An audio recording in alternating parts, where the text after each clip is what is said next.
Assalamualaikum warahmatullahi wabarakatuh. Kali ini curhat misteri akan berbagi cerita tentang pengalaman dari seorang nenek-nenek yang pekerjaan sehari-harinya ini menjadi seorang pemulung.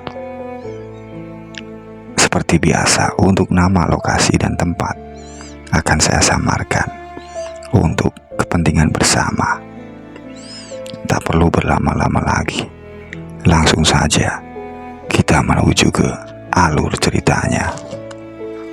Sebut saja Mak Siti. Mak Siti ini adalah seorang janda tua yang hidup sebatang kara, tinggal di Gubuk Reot.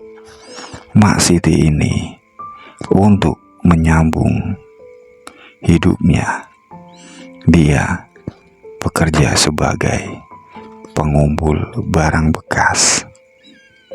Seperti biasa, saat pagi datang, Mak Siti ini mulai mencari barang bekas di sekitar rumahnya. Kadang juga dia mencari barang bekas sampai ke pasar. Nah, kadang Mak Siti ini sampai gak bisa makan karena gak ada uang sama sekali. Kadang tetangga sekitar Mak Siti ini berbagi makanan untuk Mak Siti, karena tetangga-tetangga ini tahu Mak Siti ini seorang janda dan saudara-saudaranya ini sudah lama gak mengunjungi Mak Siti. Mak Siti ini orangnya sangat pekerja keras. Kalau belum jam 5 sore Mak Siti belum pulang dari mencari barang bekas.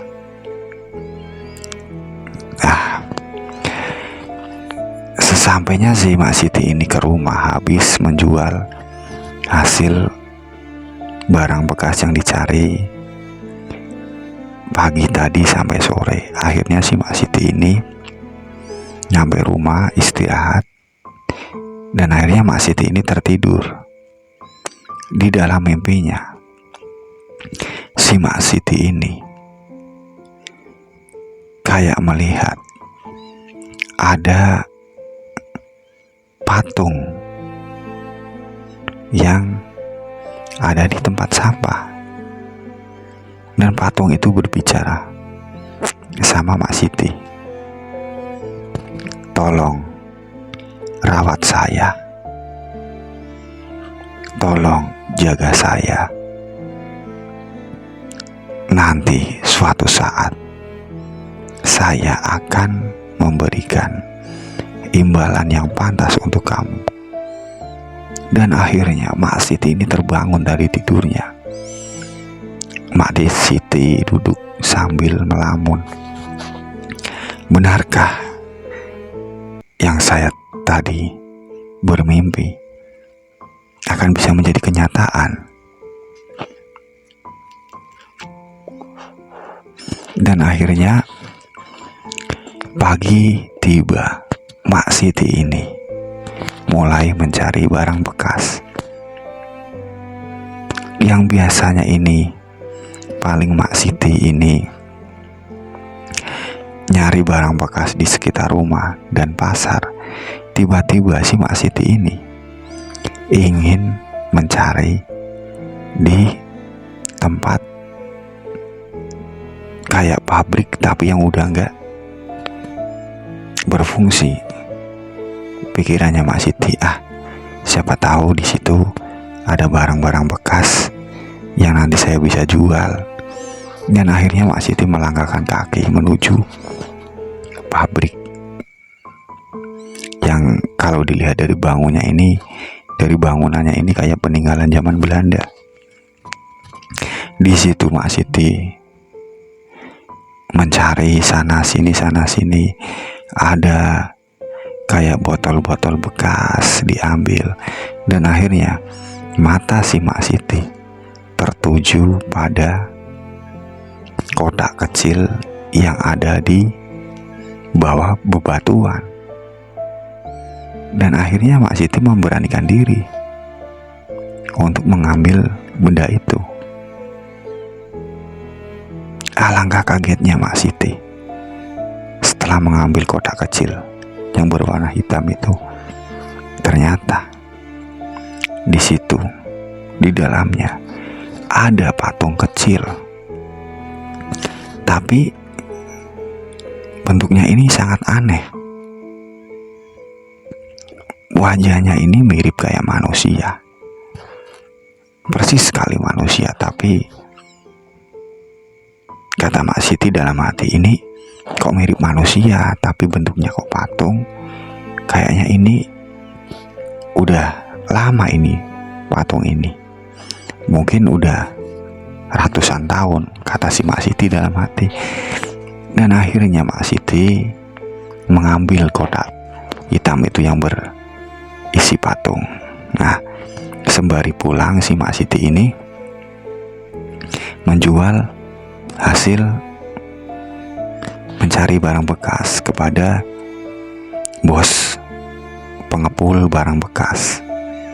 Nah, di situ Mak Siti mendengar perbincangan orang-orang yang ngumpul di situ.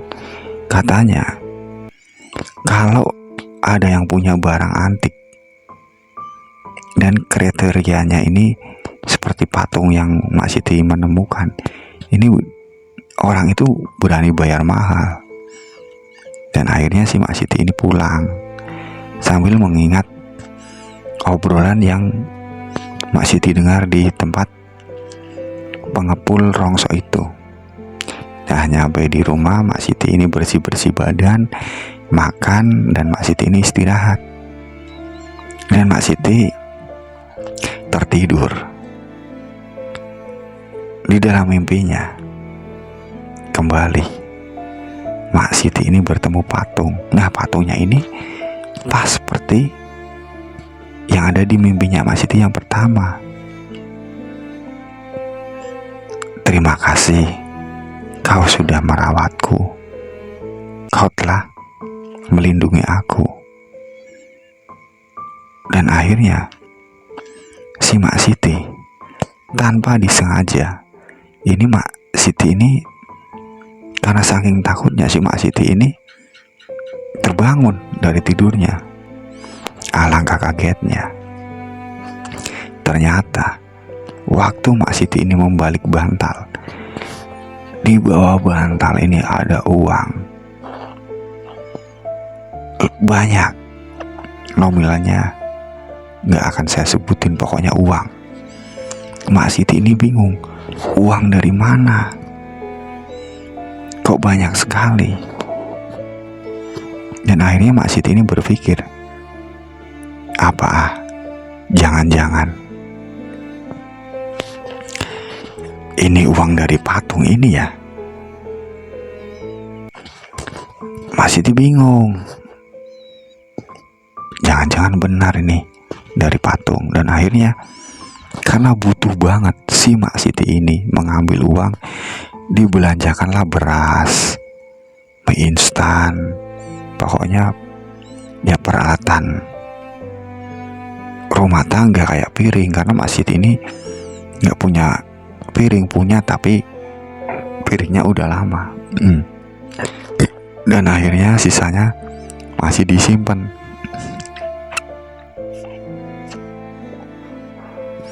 Tapi di dalam mimpinya si Mak Siti ini bingung, aku menjaga apa, aku merawat apa,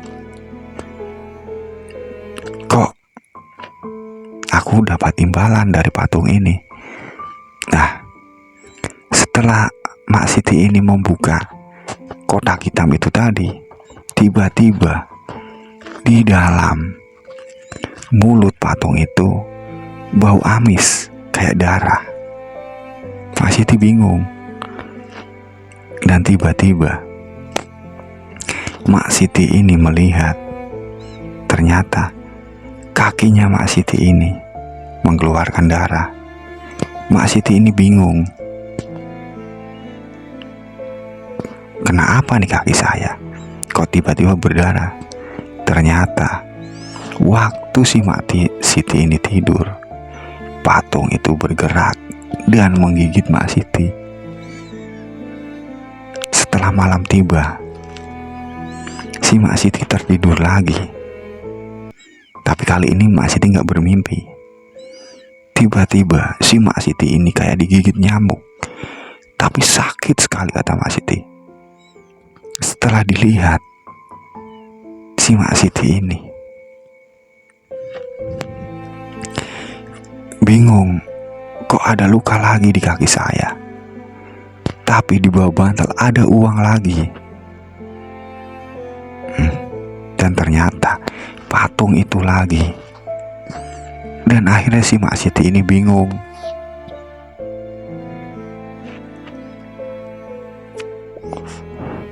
Dan akhirnya si Mak Siti ini memberanikan diri konsultasi dengan Pak Ustadz yang ada di lingkungan Mak Siti ini tinggal. Pak Ustadz, saya mau nanya, ada apa Mak Siti? Gini loh Pak Ustadz, kemarin saya itu menemukan patung. Wajahnya itu mirip manusia, kayak zaman dulu. Terus gimana, kata Pak Ustadz? Lah itu, waktu saya tidur, tiba-tiba itu saya merasa kayak digigit nyamuk. Tapi sakitnya nggak kayak digigit nyamuk, sakit banget.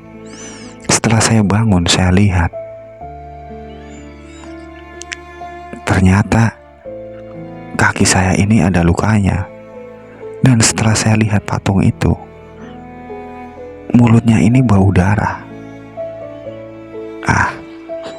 Akhirnya si Pak Ustadz ini meditasi. Dan ternyata patung yang Mak Siti ini temukan itu adalah patung pesugihan. Dan ternyata kalau si patung ini menghisap darah, itu dia akan mengasih imbalan, yaitu berupa uang itu tadi. Dan akhirnya si Mak Siti ini menyerahkan patung itu kepada Pak Ustadz. Nah, Mak Siti bilang, Pak Ustadz, ini patung ini saya taruh di sini aja Pak Ustadz. Iya, kata si Pak Ustadz. Akhirnya si Mak Siti ini pulang dan mengambil uang yang ada di rumah. Setelah mau diambil, ternyata uang itu berubah menjadi daun. Setelah Mak Siti bingung, akhirnya Mak Siti tidur. Alangkah kagetnya, ternyata Mak Siti meninggal karena Mak Siti sempat membelanjakan uang itu tadi. Dan akhirnya patung itu dimusnahkan oleh Pak Ustadz, karena Pak Ustadz takut nanti akan ada korban selanjutnya. Ya, dari cerita ini kita bisa ambil maknanya. Kalau menemukan hal-hal yang tidak nalar, janganlah diambil. Siapa tahu itu bisa berujung malapetaka. Akhir kata dari saya, wassalamualaikum warahmatullahi wabarakatuh. Curhat misteri.